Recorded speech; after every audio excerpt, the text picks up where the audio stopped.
Hey everyone, it's Jack from Python Addiction. Get to finally put into the incubator one of my anticipated clutches for the year, as my girl Raven finally laid her eggs yesterday, as you saw. So stick around.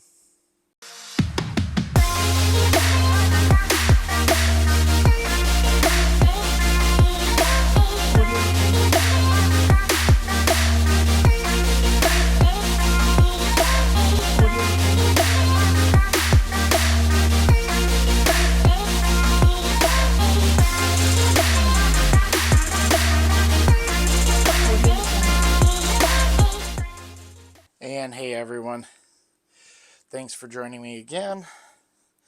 It's been an exciting couple of days with having the other clutch from Luna being laid just before my birthday, and this one being laid by my little bit more feisty girl, Raven. That's kind of why she has her name.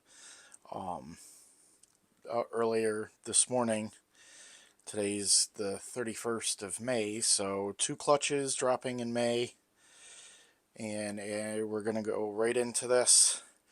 When I do the actual boxing and everything, I am going to speed that up a little bit, as I just did another video just a couple of days ago, so the process is pretty much the same. But as we can take a look here, we got a nice healthy looking mama. She's protecting her eggs good.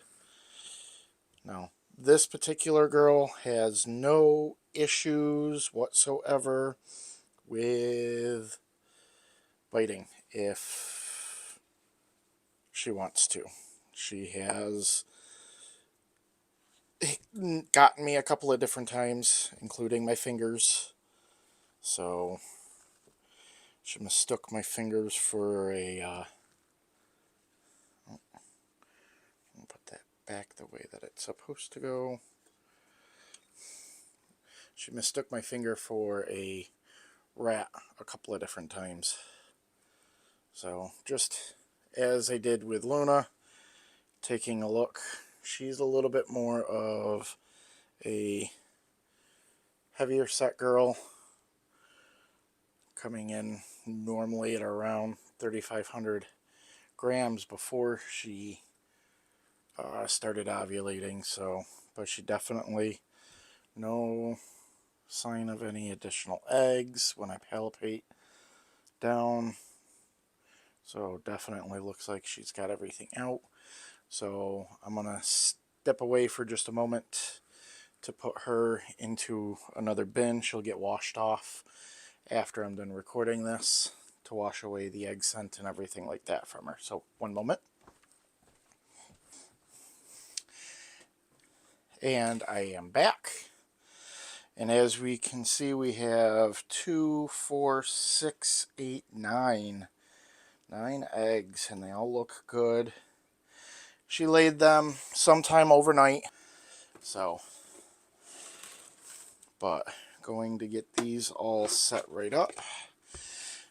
Again, I found a little bit extra vermiculite, so I actually have, scooch this over so you can see it a little bit easier, a vermiculite and perlite mixture in this one. And again, I use some Orbeez. I take less than a teaspoon worth of Orbeez and mix it, let them hydrate in about a half a cup of distilled water. That really helps the humidity stay absolutely perfect. Mix it with the vermiculite or perlite. I'm running out of both now. I have to look for a another place to get the perlite locally, as you can't use something like the Miracle Grow stuff, as that has fertilizers in it, which if it gets in contact with the eggs can start causing molding and things like that. So if you haven't watched one of my egg boxing videos previously, I go through the process of candling. I use a flashlight to just check for vein work and to mark off where the embryo is.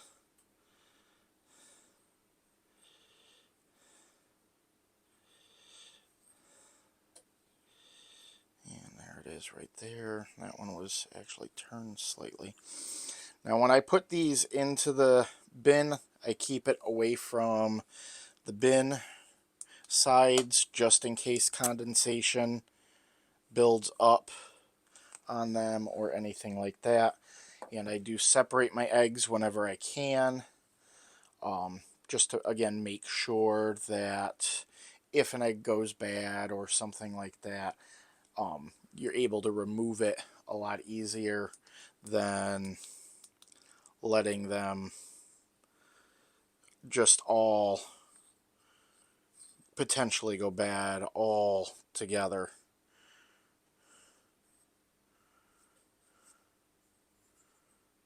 And there's the embryo there.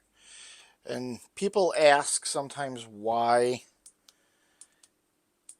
we look for the embryo and mark. It's to make sure that the embryo is on the top of the egg. It's better chance of survivability versus it being on the underside, because the embryo could smother while it's in development in the egg. So it's generally a good idea to make sure, because this is with not, it hasn't been 24 hours yet, so these eggs haven't really had a chance to adhere inside to the wall, the membrane of the shell itself. So it's a good time if you miss a clutch and it's been more than 12 to 15 hours, I would kind of leave them where they lay. It also becomes a lot more difficult to separate the longer you wait. Several of these aren't even glued together, but everything is got vein work so far.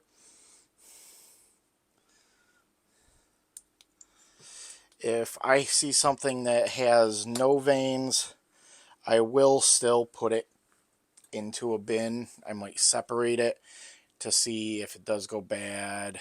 Veins can sometimes develop to be more seen over the course of a day or so. But most of the time, no veins means a bad egg. But you'll normally see that more as a actual slug if that's the case under most circumstances. And I had her on paper towel, so that's why you're seeing me peeling the paper towel off on these ones, as she actually had her shed, when she shed just before laying, it rolled up and it stopped just at the first third of her body, kind of pinching things off. So I had to go through and cut it. So I put her onto moistened paper towel just to make sure there was proper humidity and everything like that while she was in her bin, knowing that she was going to be laying soon. And I'm not wearing gloves this time, as I did completely wash my hands before I started this whole adventure. And I normally wear gloves when I do it. And I tend to try to use the eggs themselves in most situations to actually balance everything so they don't roll over. Doesn't always work. If I have to, I'll use like plastic straws or something like that. But most of the time I don't have to worry about that. One of the other nice things with using the Orbeez in with the mix, it's kind of like using Hatchright, if you've ever used that, as it has a similar concept with how Hatchright works, is it doesn't allow it the because I use a piece of press and seal on the top, I don't get as much condensation building up on the actual press and seal like I would if I didn't use. But this particular pairing, as I was saying in the beginning, is a banana and pastel boy, my boy Anubis. Here's a video I'll show you real quick of him. And he was paired with my girl Raven here, who is a cinnamon and pastel. So they're both het or possible hets for piebald. So I'm kind of testing that out to see if I get any pieds in the mix. One of the two was when I got her, the Raven, I was told that she was a proven het pied, but I never saw any of the her offspring from the previous owner, so I'm testing it out for myself. So there you go. Now I will put press and seal right on the top, and then get these right into the incubator. But I will mark them before I do so. So let me get this out of the way.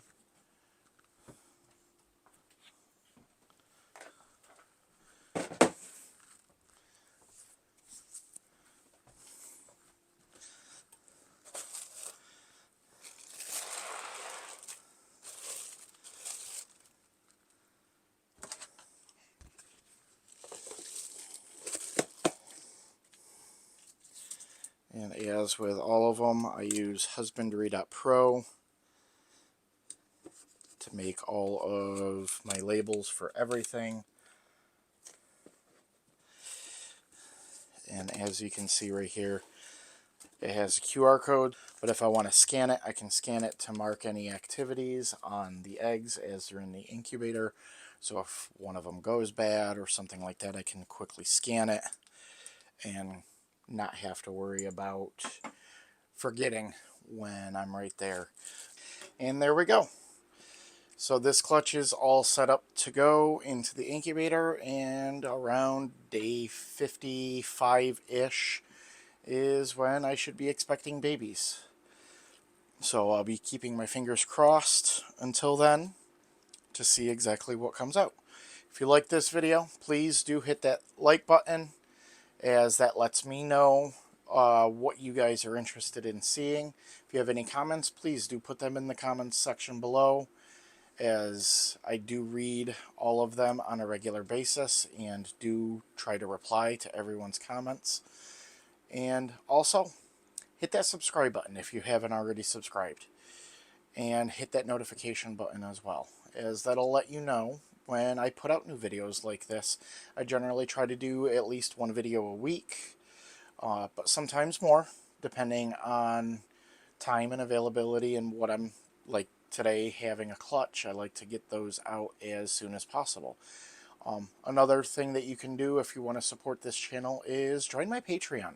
For as little as $1 a month, you can get some of the background scoop.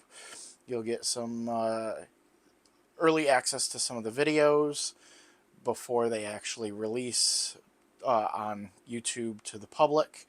And you'll get little pictures and sneak peeks, like a picture of the Raven today, that with the clutch. You'll see that kind of stuff in advance of it going public. So you can get all of that and more, access to the Discord channel, lots of different things for as little as $1 a month. So all you have to do is click on the link in the description below to the Patreon and sign right up. But until next time, thank you very much. I'm Jack, and this is Python Addiction.